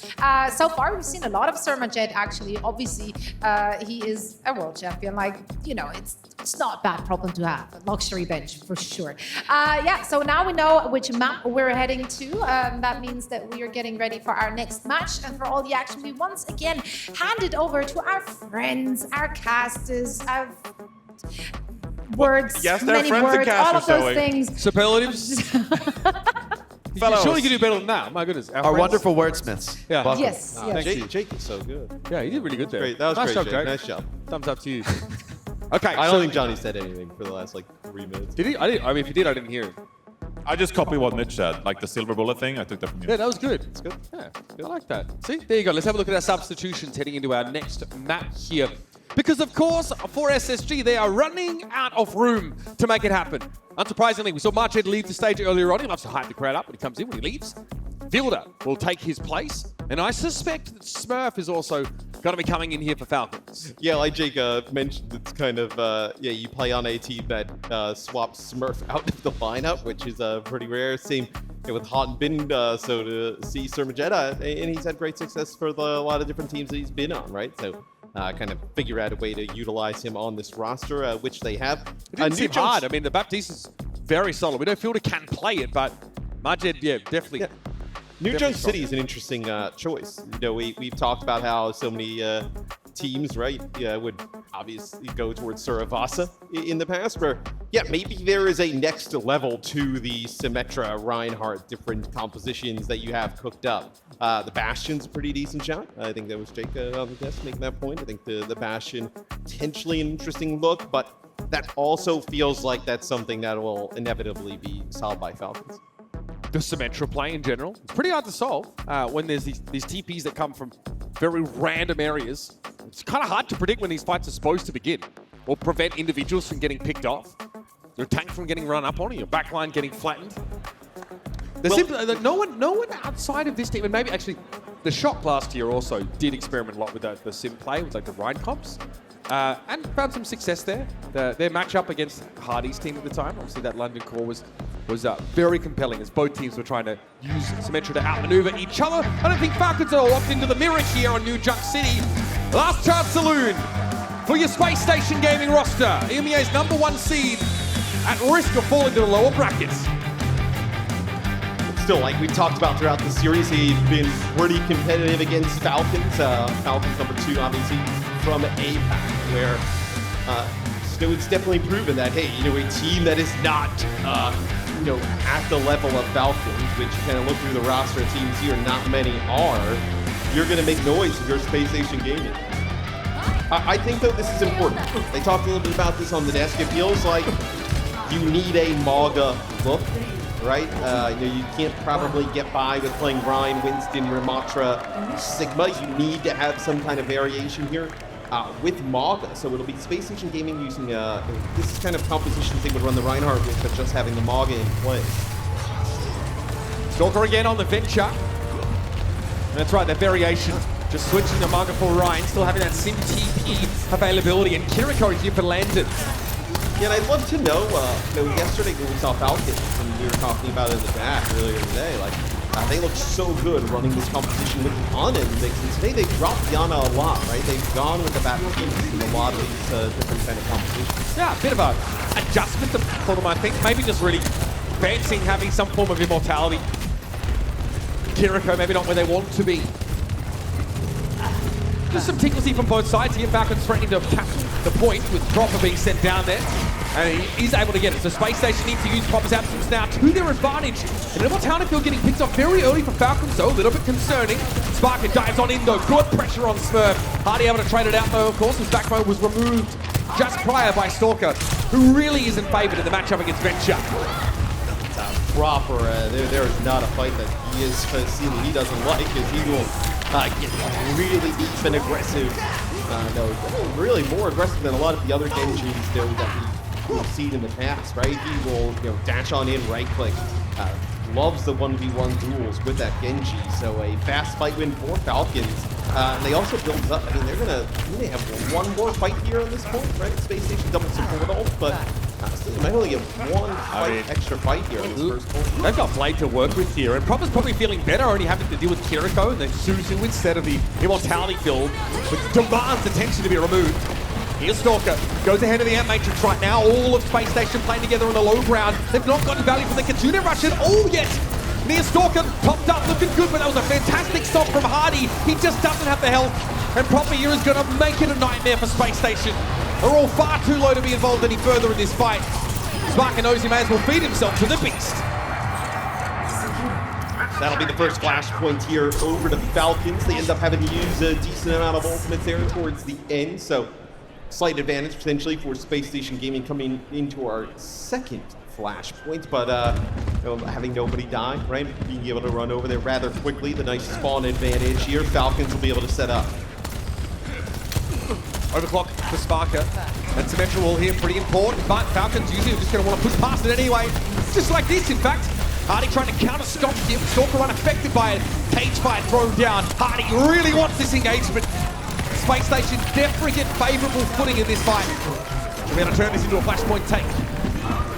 Yes, Hardy's been doing a nice job in terms of, Falcons obviously wants to set pace. Smurf goes in with a slam, and Hardy ends up using a slam kind of back into Smurf, into his back line.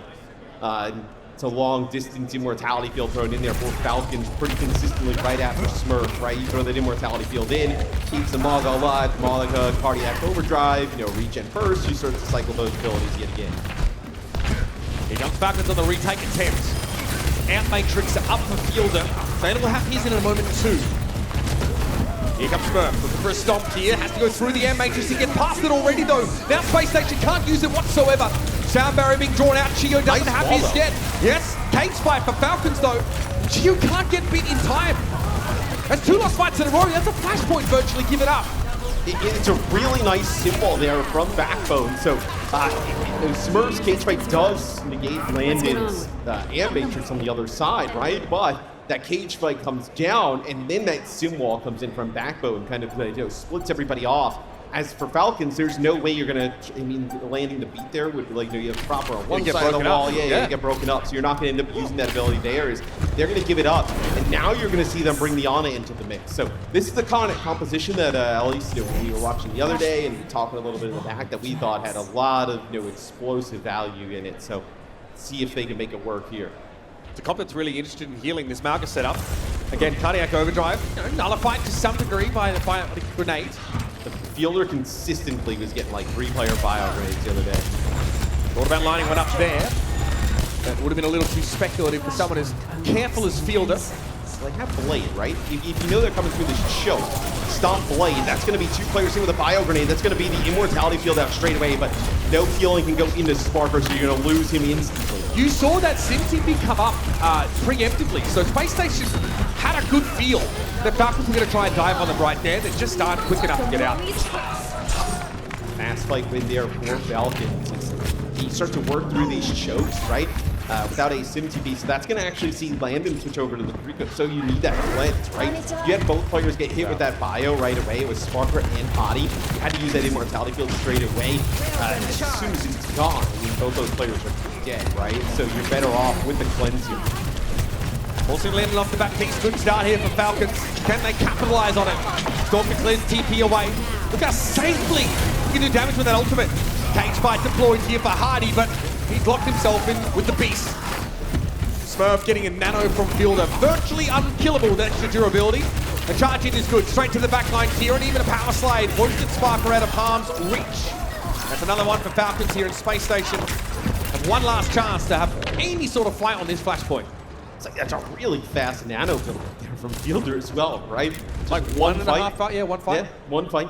End up building a nano, 80% and counting here. Space Station probably has another shot at this with the TP. They get up into position, but you have to walk through these chokes, right? You're gonna get what? Another bio grenade. Probably gets a Suzu out. Oh, what? That's massive. What a pick. Space Station exposed themselves here to getting split up as they have to go to the point, but Sparker finds a fantastic rail on Proper. Sound barrier now down for Funny Astro, but it has done its job. Proper didn't go for the blade, they didn't need to, but Gio does commit a sound barrier here. For whatever reason, Falcons think they can win that fight. That's audacious, to say the least. Yeah, and they cage fight too, right? I know getting into OC. I do not like that. He ended up using heat in cage fight. That's a pretty poor decision there for Falcons. So maybe it's an opportunity for Space Station to get themselves back into the game. I think you're going to be able to, if you're in Falcons, right, you can either build up towards this nano blade on the other side, right? You know there's no beat. You can opt to go in without the nano, but if you build up the nano so fast, right, have Smurf go around the corner, take some damage, and you're already there. Okay, look at that TP here. Space Station trying to outmaneuver Falcons. They do catch them unaware, but they aren't able to close the gap. Here comes that overclock here for a spark, and now the blade for Proper. It has to be a good one. Not too shabby so far. Great dash. Sparker going to be dropped low. That's 3 for Proper now. But Hardy will be mincemeat. Just landed left alive, and nothing Space Station can do. Falcons very quickly re-establish themselves in this map. And it just took the blade from Proper. Is it ever a bad one from Proper? It feels like we've rarely seen them.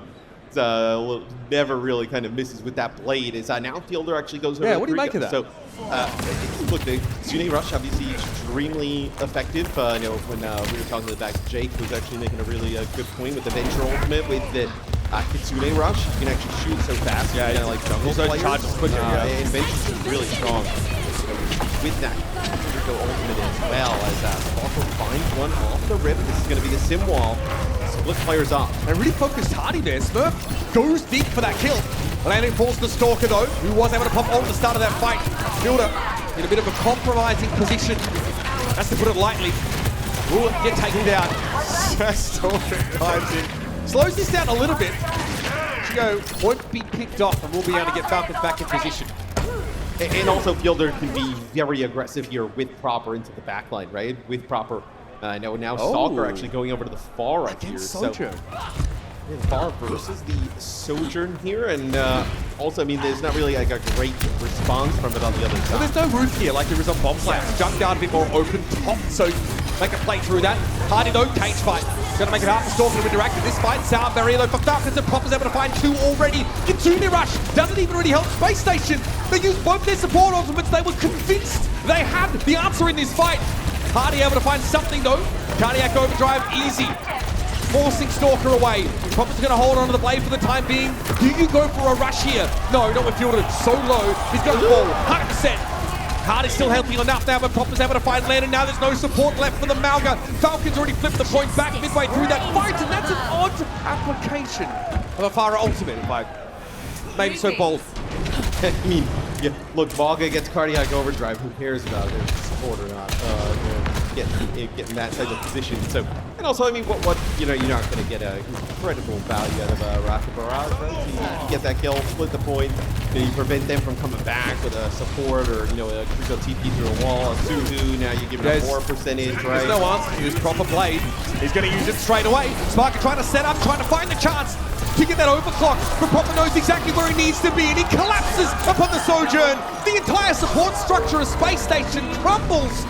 They're on their last legs in this series. I mean, look, if you're going to go up against a team that's going to run Genji and they're going to get at least 3 players with the blade every single time, you're in for a rough go, as it'll be Space Station probably with another chance to get towards the point, but it's going to be the rush. Proper's able to find Sparkus straight away to Kitsune Rush now.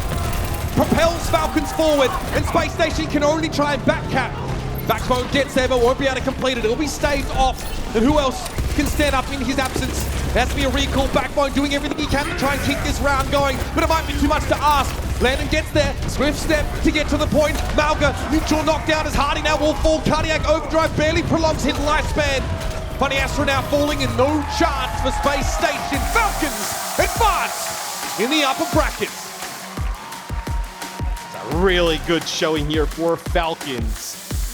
So I think you know, some of the compositions they run are going to be real difficult to beat for a lot of teams. Space Station made it interesting at times. I think we saw some really nice looks from them throughout the series. I think it's a team that could be around a little bit longer in this tournament, right? I know not exactly go down with losers, be one and done. I think they got a shot down there, but Falcons just proved to be the superior team today. Who now can stand against these APAC representatives? The #1 seed from EMEA has been felled for now. They'll fall to the lower bracket and have a chance to fight their way through. But we're not even dealing with the top team from APAC quite yet. Our attention now must fall to Toronto Defiance. Can they hold the torch for the West? Or will this be APAC returning to an era of dominance? Yeah, I mean, the next match will be awesome, right? Seeing Toronto go against Crazy Raccoon. I think that is going to be an extremely close game. I also wouldn't, you know, discredit Space Station Gaming. Obviously, they don't win the series. They get 3-0'd. But there were moments at time, though, where it weren't like, yeah, I mean, look, we've seen 3-0s that are like, okay, this is ugly. Like, you know, almost like get it off, right? Get it over. This is a 3-0 that was pretty competitive all throughout, right? I think the real one is they had an opportunity to potentially win Circuit. They end up blowing that one, which I think puts them in a really difficult spot regardless, I know, for the rest of the series. So probably ultimately kind of the series decided there in map number 2. Circuit Royal, New Junk City, both look really competitive, but those were both maps that Space Station selected. Falcons were more than happy to be taken over to those maps and ended up showing dominance on them as well. Ultimately a clean sweep here for Falcons. Let's head down to the stage with Proper and Danny. Thanks so much, guys. Everyone, give it up for your poor performance of the match player. We got Proper from Team Falcons. Amazing, amazing stuff. Another great victory for Team Falcons. I mean, I have to ask, you know, it seemed like you didn't have much problem going against Space Station Gaming. How did the Team Falcons prepare for this match? 일단 오늘 승리 축하드리면서 또 POTM도 같이 축하드리도록 하겠습니다. 거기다가 또 오늘 경기도 또 어떻게 보면 좀 손쉽게 3대0으로 이기시게 되셨는데 오늘 경기 좀 어떻게 준비를 하셨나요? 일단 엔세 경기보다 좀 덜 빡셌던 것 같아요.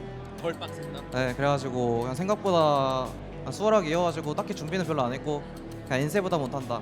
딱 이 한마디. 엔세 better than SSG. ENCE is better than SSG. Yeah, I mean, Proper just said, he said not much preparation needed because it was a lot easier than their match against Team ENCE. So like you guys heard, he said, Proper did say ENCE is better than Spacestation Gaming. Yeah. Yeah. One final question. You know, we're seeing a lot of different comps from Team Falcons. You guys can literally play all the comps in Overwatch right now. But Proper, in your eyes, what do you think is Team Falcon's strongest composition if you have to pick one? 자, 일단 팀 팔콘스를 지금까지 보니까 굉장히 다양한 조합을 너무나도 잘하고 계신데 이제 제가 봤을 때 프로퍼 선수가 개인적으로 봤을 때 우리 팀은 이 조합은 정말 잘한다라는 조합이 있다면 어떤 게 있을까요?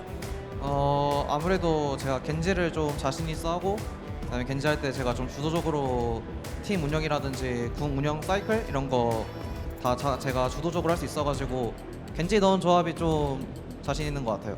Probably have to say a composition that utilizes Genji because Genji is one of my strongest heroes, and also when I play Genji, I'm able to sort of take the lead when it comes to alt cycling or sort of leading the team in a battle as well. So I would have to say a composition that utilizes Genji. Everybody, give it up one more time for Proper. Thank you so much for the interview. Now let's head back to the desk for the winning moment. Thank you so much, Danny, and of course Proper getting the Porsche performance of the match twice now. One a day, I guess. He's used to it. He's used to it. Yeah, it's just another day in the office for this man. Let's talk about how he got it done. Because quite frankly, Proper's just been so freaking scary. Genji we've seen so this much tournament. fun on that Genji too, though. I mean, even in the past, every time he busted it out, even if it may have been suboptimal in the current meta at the time, he made it look optimal. And now he's just wilding out there. He's having a field trip.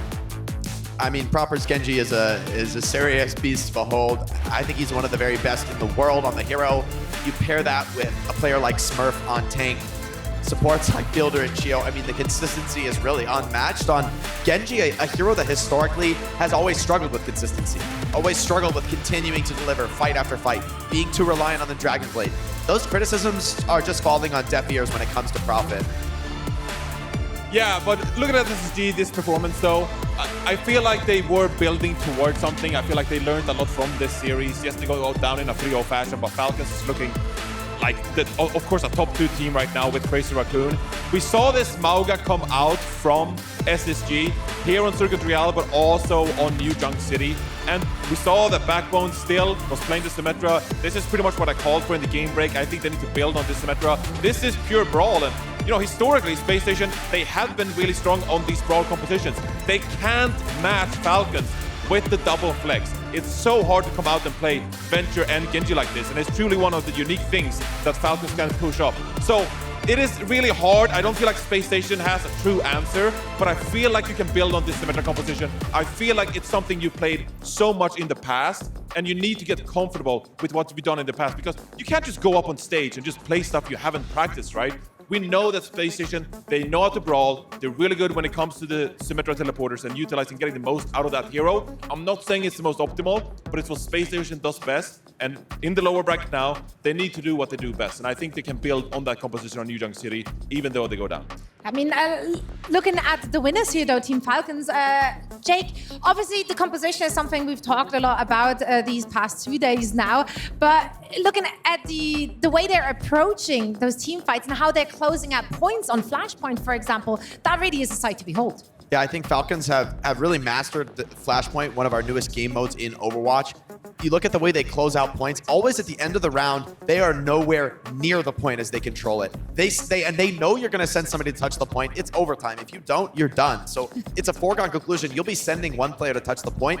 The other 4 players on your team are about to feel the fury of Falcons diving into your spawn, picking you off, and you're forced to fight down a player. I mean, it's a hopeless scenario for you. By the time the clock ticks up that far, Falcons just has you dead to rights, really. And I don't think there's really a response. You just can't let them get that close to capping the Flashpoint.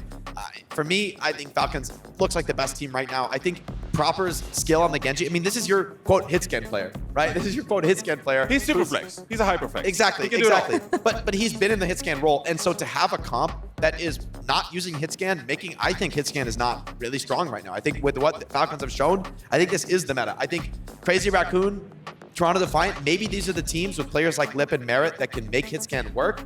I'm not convinced though. I'm a big believer in what Falcons are pulling out, and I think it's going to make Hitscan very hard to use this tournament. And this is the value of having players like this who aren't limited to one small subset of heroes. This is going to be the challenge for teams like Spacestation. You can play Sim and Hitscan. I think you're just destined to lose on those heroes. I don't think they have what it takes. I think Sim is a huge liability without ultimate. I don't think TP really works. I don't think you really get charged in the Malga mirror. What should they do, Jake? I'm trying to come up with solutions, one of the Jake. teams has I'm an a answer for it. solutions-oriented Let's man, actually take Jake. a look at the bracket because, of course, now that Falcons won this, they're finding themselves in the upper bracket final, and that means they're now waiting for the next opponent. It could be Crazy Raccoon, it could be Toronto Defiant. Which of the two teams has better chances going up against them?